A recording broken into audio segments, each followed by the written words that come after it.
Two. Hi, my name is Lucas Graham, and my presentation that I did this semester was on motor development of the throwing motion. Go ahead, next slide. So for my introduction, I talked about sort of what our textbook discussed in the throwing motion and the different stages that those occur at. So for our first, our textbook identifies 5 main stages as the throwing motion and through the development of our throwing motion. And so I'll be going through those, and I'll have pictures of examples of what those throwing motions look like. So next slide. So let's start off with stage 1. So stage 1 is a very primitive throwing form. This stage usually occurs from the ages of 2 to 3. And these subjects usually are not able to have much force or velocity behind their throw, and they're characterized with a very steady stance and not much arm, not much elbow flexion, and the subject is not able to, once again, not able to throw very far.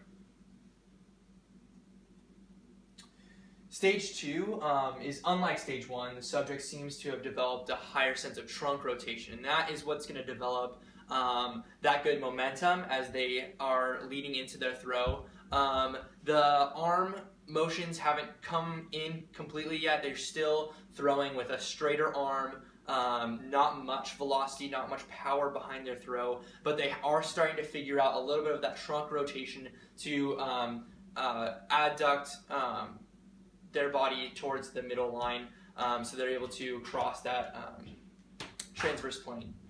So next slide. Stage 3. So this stage is this is the stage where they are able to, I've got a picture down here, they're able to work a little bit more on their footwork. So they're able to get that momentum into that trunk rotation, and they're able to get a little bit more power behind that throw because of the momentum that they're able to make with that forward step. And they're able to transfer weight a little bit better. They're still not at a complete weight transfer, and that's what creates a lot of that velocity and a lot of that momentum with that throw, along with the trunk rotation. So they're still in the age of they're figuring that out. This age is somewhere in between age 6 and age 8. That's right around where we start to see this develop, and then they'll develop higher and higher up into age 15, and that's our next stage, stage 4. So at this stage, the mature thrower has discovered that maximal trunk rotation is of great importance. So mostly what we see at this age is we're seeing a really good trunk rotation. We're seeing a lot better arm flexing of the elbow. They're able to bring that arm back, and they're able to get that whipping motion of their forearm down. And that's going to create a lot of their power and a lot of their velocity that they're looking for at this stage. And so this stage is really well characterized down here as this would be our stages 15 all the way up till they are starting to hit degeneration. So this is going to be our prime. So as you can see in this picture over here, we have this this guy right here. He's bringing his arm all the way back. He's getting that full trunk rotation, that full weight transfer over into his front foot, and he's getting that forearm snap down. And that's creating the highest amount of velocity. And we see a large step in accuracy as we are able to step more into higher velocity things, higher velocity throws. So at this stage, we see the most effective throw that motor development can provide us. So this is a very important stage. This is where you see major league pitchers. This is where you see NFL quarterbacks. This is where you see a lot of the professional throwers, and even high school and college throwers that we see. A lot of them are in this stage. So next slide. So this is stage 5. This is where we're hitting degeneration. So this is where we're hitting the point where the subjects with age comes muscle inflexibility, arthritis, inflammation, gout, or previous injuries. So these all can affect the throwing motion.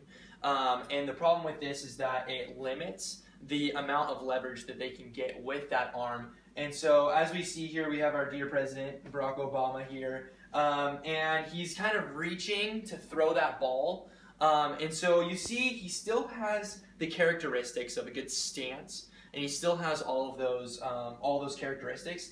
But the follow through that we see here is very characteristic of an older thrower, someone that is capable of throwing, like we see in stage 4, but is often unable to or unwilling to because of the amount of pain that they'll have either in their shoulders from previous throwing injuries or in their waist. They're not able to get that full trunk rotation or even in the full weight transfer, as some of these people in this stage have a knee or ankle problems that they won't want to transfer all of their weight onto. So as we go through this stage, we're able to see a pretty big shift in between stage 4 and stage 5.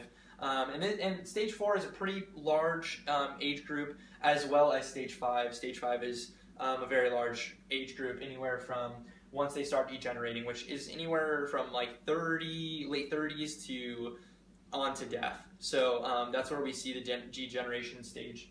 So that's what we see here in this presentation of this picture. In the next slide,